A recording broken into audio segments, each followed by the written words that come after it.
और आप लोग जान के आश्चर्य करोगे या बहुत सारे लोगों ने अध्ययन किया भी होगा, दोनों बजट भाषण में केंद्रीय वित्त मंत्री जी द्वारा उत्तर प्रदेश का एक बार भी नाम नहीं लिया गया।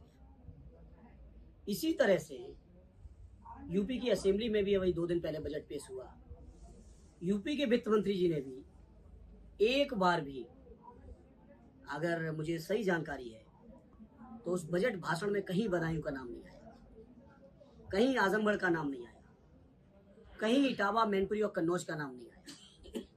और मैं समझता हूँ जितने भी इन्होंने घोषणाएं की थी 2014 से लेके 24 तक के 5 चुनाव हुए, जिसमें 3 पार्लियामेंट के 2 असेंबली के, 5 चुनावों में जितना भी जनता के बीच इन्होंने संकल्प पत्र देकर वोट मांगा था, अपने एक भी संकल्प पत्र का कोई भी वादा पूरा नहीं किया। और उत्तर प्रदेश के अंदर इतनी दुर्व्यवस्था है। हमारे एक माननीय सदस्य ने अभी असेंबली में मामला उठाया, 9 लाख से ज्यादा संविदा कर्मी जो शोषण के शिकार हैं अपने ठेकेदारों के, उन ठेकेदारों द्वारा शोषण हो रहा है और उस संविदा के माध्यम से दलित, पिछड़े, अल्पसंख्यक भाइयों को सेवाओं से कैसे अलग किया जा सके, कैसे बाबा साहब भीमराव अंबेडकर जी के जो सपने रहे या जिन्होंने जो कानून में या संविधान में जो अधिकार दिए, मंडल आयोग की सिफारिश के बाद जो संविधान में और अधिकार बढ़े पिछड़ों को, सारे अधिकारों का खुलेआम हनन हो रहा है।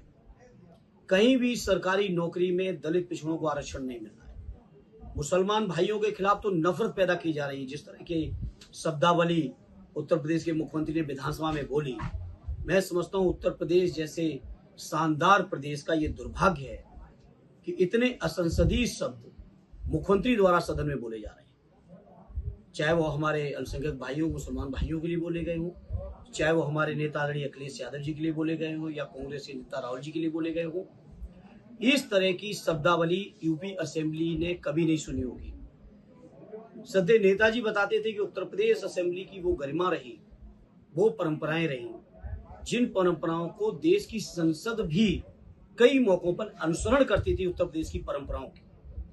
उस उत्तर प्रदेश की असेंबली के अंदर जिस तरह से दुर्भाग्यपूर्ण ये वक्तव्य आ रहे हैं मुख्यमंत्री जी के, ये मैं समझता हूँ प्रदेश का दुर्भाग्य है। जहां तक बजट का सवाल है, लगातार उपेक्षा हो रही है। एक भी बात, एक भी भाषण, एक भी वादा इनका पूरा नहीं हो रहा है। आज जब हम आप बैठे हैं बदायूं में बात कर रहे हैं, आदरणीय अखिलेश यादव जी ने, मुझे याद है 20 दिसंबर 2013 को यहाँ के मेडिकल कॉलेज का शिलान्यास किया था और शिलान्यास के 1.5-2 साल के अंदर ही ओपीडी शुरू हो गई थी।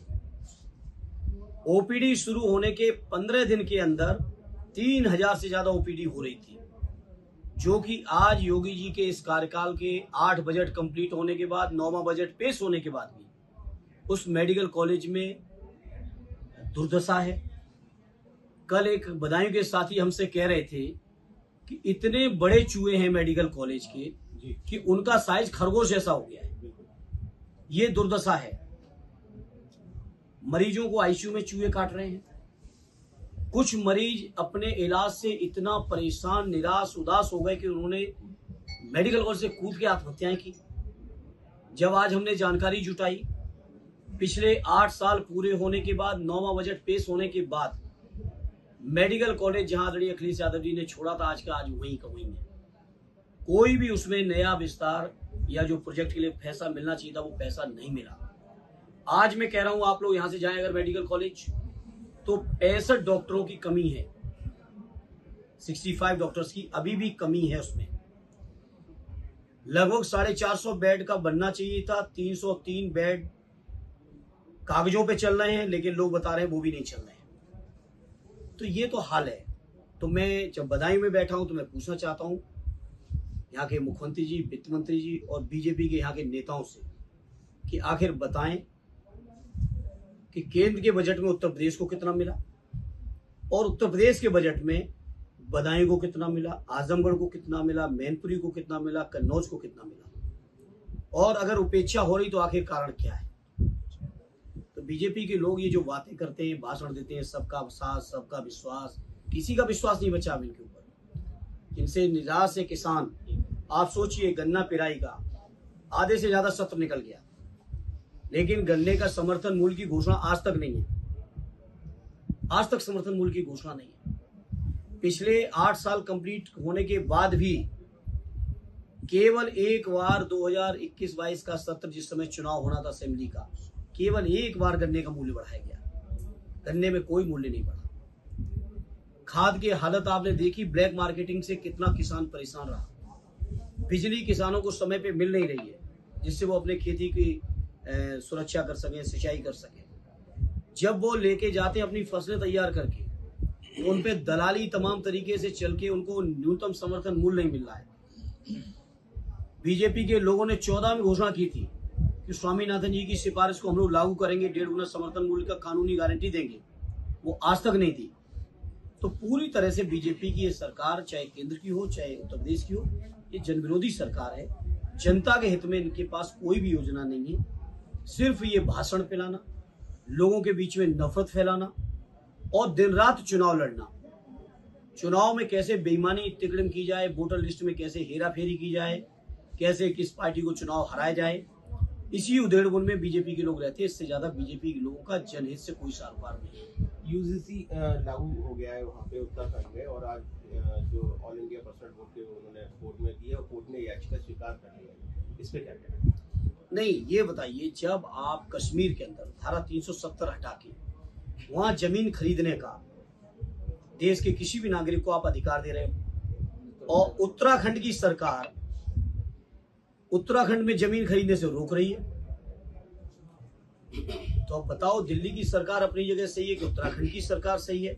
ये बीजेपी का लोगों का जनहित से कोई सारोकार नहीं है। यूजीसी लागू हो गया है वहाँ पे उत्तराखंड में, और आज जो ऑल इंडिया पर्सनल वोट के उन्होंने कोर्ट में की है, और कोर्ट ने याचिका स्वीकार कर ली है। इस पे क्या कहना है? नहीं, ये बताइए, जब आप कश्मीर के अंदर धारा 370 हटा के वहां जमीन खरीदने का देश के किसी भी नागरिक को आप अधिकार दे रहे हो, और उत्तराखंड की सरकार उत्तराखंड में जमीन खरीदने से रोक रही है, तो अब बताओ दिल्ली की सरकार अपनी जगह सही है कि उत्तराखंड की सरकार सही है? ये बीजेपी का हमेशा दोहरा चरित्र है। कभी बीजेपी लोग अपने सिद्धांतों पर एक नहीं रहे। आप देखिए ना, कश्मीर को लेकर इनकी पॉलिसी क्या है, उत्तराखंड को लेकर पॉलिसी क्या है। जब आप मांगिए बीजेपी के लोगों से या सरकार में बैठे लोगों से। सांसद जी दोहरे चरित्र की बात कर रहे हैं। योगी जी कहते हैं सफाई अपने बच्चों को इंग्लिश पढ़ाना चाहते हैं और दूसरों के बच्चों को उर्दू। देश को कठपुतलापन की तरफ ले जाना चाहते हैं। योगी जी ने, मैंने भी सुना है, हमारे लीडर पोजिशन जो स्पीकर रहे कई बार, और मैं समझता हूँ सदन के वरिष्ठतम माननीय विधायकों में से एक है वो, मैंने सुना योगी जी ने उनके संस्कृत शब्द को छोड़ दिया, उर्दू शब्द को पकड़ के हमारे मुसलमान भाइयों के खिलाफ जो बोला है, उसकी जितनी भी निंदा की जाए उतना कम है।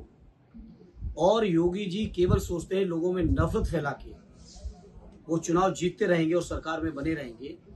तो मैं बड़ी जिम्मेदारी से कहता हूं, पीडीए के लोग बहुत जागरूक हो चुके हैं आदरणीय अखिलेश जी के नेतृत्व में, और लोकसभा का परिणाम सामने है।